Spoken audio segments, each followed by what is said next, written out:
Sometimes the sweetest victories come after years of being underestimated. I'm Michael Zhang, and this is the story of how I went from being the useless son to the majority owner of our family's $100 million business empire. Our family business, Zhang Enterprises, wasn't always an empire. My father started with a single electronics store in 1985, shortly after immigrating from China. Through relentless work and strategic expansion, he built it into a chain of high-end electronics stores across 3 states. By the time I was born, we were comfortable. By the time I finished high school, we were wealthy.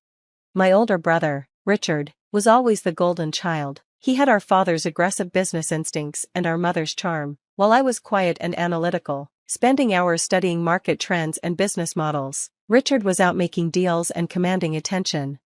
"Your brother understands business," Dad would say. "He has the Zhang spirit. You're too soft." What they didn't realize was that I saw business differently. While Richard focused on flashy deals and rapid expansion, I noticed the inefficiencies in our operations, the opportunities being missed, the risks being ignored. I tried telling Dad about my concerns when I was 19. "Our inventory management system is outdated," I explained, showing him the analysis I'd done. "We're losing millions in potential profits." He barely glanced at my carefully prepared report. "Leave the business to those who understand it," he dismissed. "Focus on your studies."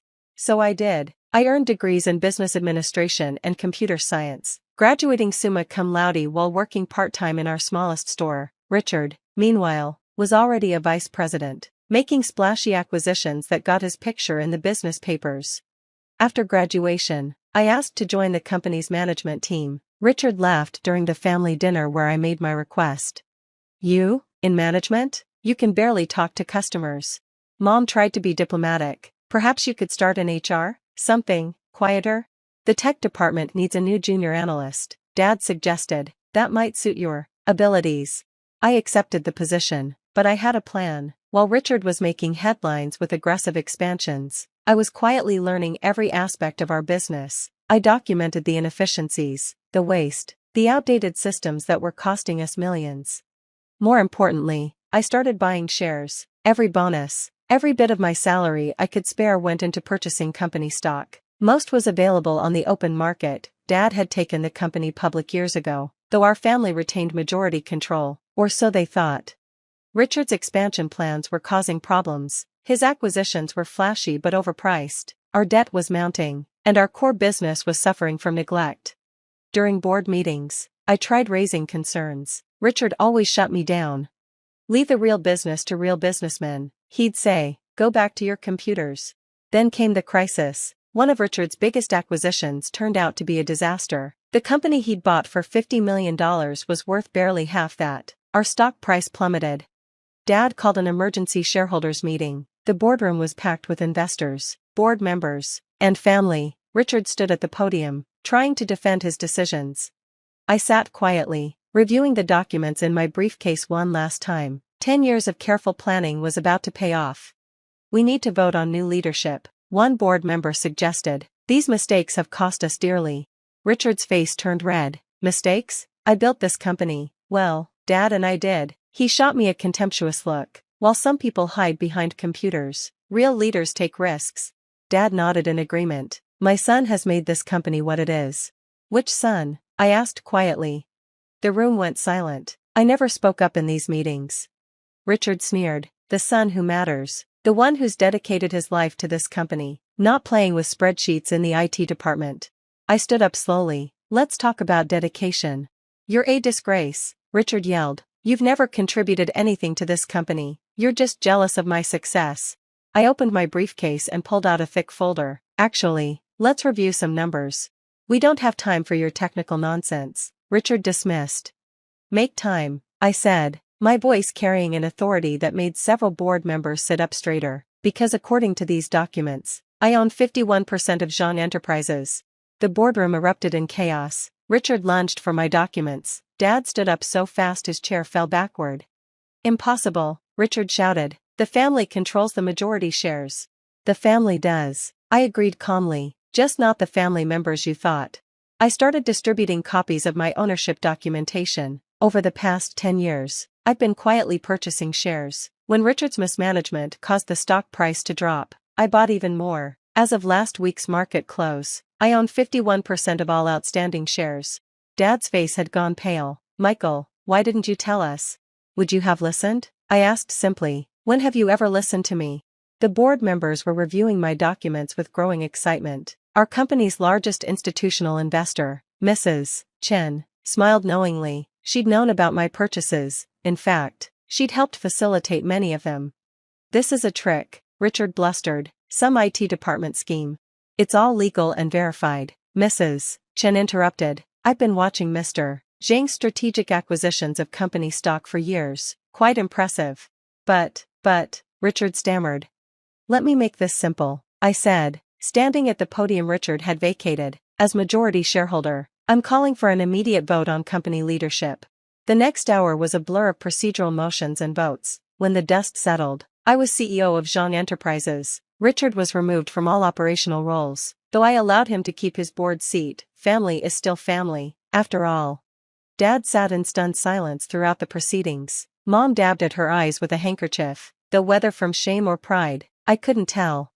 As the boardroom emptied, Richard finally found his voice again. You can't do this. You don't know how to run a company. I pulled out another folder. Actually, I do. This is my plan for the next 5 years. While you were making headlines with overpriced acquisitions, I was developing strategies to modernize our operations, optimize our supply chain, and expand into e-commerce. E-commerce? Dad scoffed. Our customers want personal service. Our customers want convenience and competitive prices. I corrected. Something our competitors are already offering. We're losing market share every quarter because we've failed to adapt.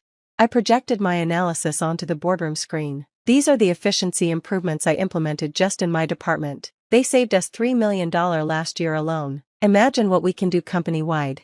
The remaining board members leaned forward, suddenly very interested in the quiet son's ideas. Furthermore, I continued, I've developed partnerships with key technology providers. We can modernize our entire operation within 18 months. Mrs. Chen nodded approvingly. This is exactly the kind of strategic thinking we've been hoping to see. Richard slumped in his chair, defeated. Dad stared at my presentation, seeing for the first time what he'd been dismissing all these years. The next few months were challenging. Change is never easy, especially in a family business. Some longtime employees resigned rather than adapt to new systems. Richard tried to undermine my authority several times before finally accepting reality. But the results spoke for themselves. Within 6 months, our e-commerce platform was generating 30% of total revenue. Our modernized inventory system cut waste by 40%. The stock price recovered and then soared to new highs. Dad started attending my strategy meetings, quietly taking notes. One evening, he stayed behind after everyone else had left.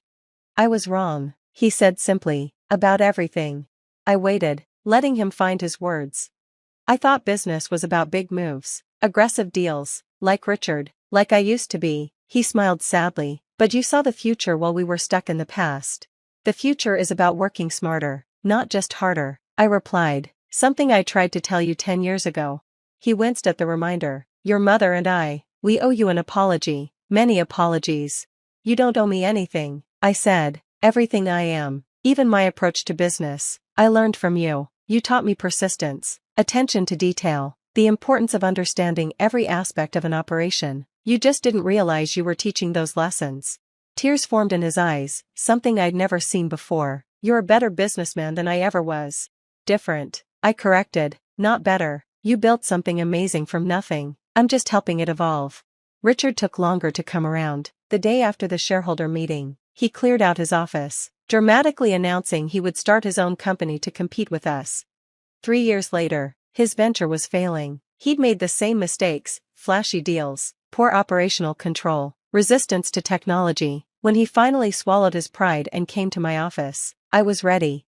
Come to gloat? He asked bitterly. No, I replied, pushing a folder across my desk. Come to offer you a job. He opened the folder suspiciously. Inside was a proposal for a new division of Zhang Enterprises, one that would focus on the high-touch, relationship-based business model he excelled at. I don't understand, he said, after everything. You're still my brother, I said simply, and you have skills this company needs. Your personal approach to business, your ability to build relationships, those are valuable. They just need to be properly focused and supported by modern systems. You're offering me a chance to come back? Just like that? Not just like that. You'll report to the board, not directly to me. Your budget will be strictly controlled, and you'll need to complete our new management training program, including the technology components. He stared at the proposal for a long time. Why?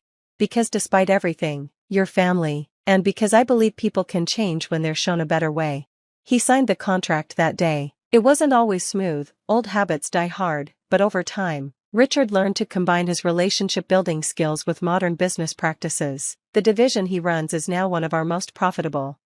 Mom took longer to adjust to the new reality. She'd always seen me as her quiet, bookish son who needed protection. Watching me run a $100 million company challenged everything she'd believed about me.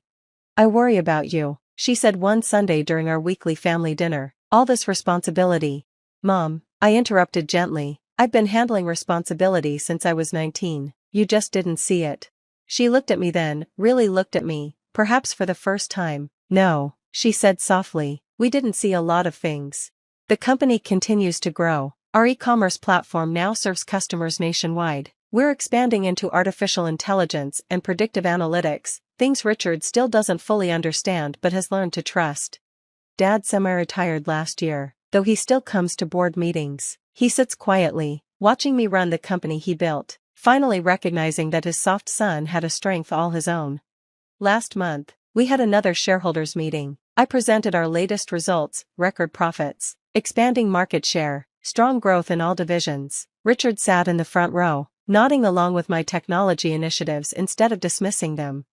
Afterward, Mrs. Chen pulled me aside. I knew, you know, she said with a smile, all those years ago, when you started buying shares, I knew you saw something others didn't. What was that? I asked. The future, she replied simply, and the patience to wait for it. Yesterday, I found an old photo while cleaning out some files. It showed teenage me trying to explain a computer system to Dad while Richard posed for newspapers in the background. I had it framed and hung it in my office, next to our latest technology awards. The caption reads, "Success isn't always loud." Richard saw it during our last meeting. He stood looking at it for a long time before speaking. You know what's ironic? He said finally, all those years, we thought you were the one who didn't understand business. Turns out we were the ones who didn't understand where business was going. I smiled. The good news is, there's always time to learn. This morning, I called a special board meeting. On the agenda, discussing our 5-year plan for expansion into artificial intelligence and robotics. Richard will present the customer relations component. Dad will share insights from his decades of experience. And I'll lead the technology strategy, not as the quiet son who wasn't good enough, but as the CEO who saw the future and had the patience to wait for everyone else to see it too. Sometimes the best revenge isn't about proving others wrong, it's about proving yourself right, even if it takes 10 years and 51% of the company to do it.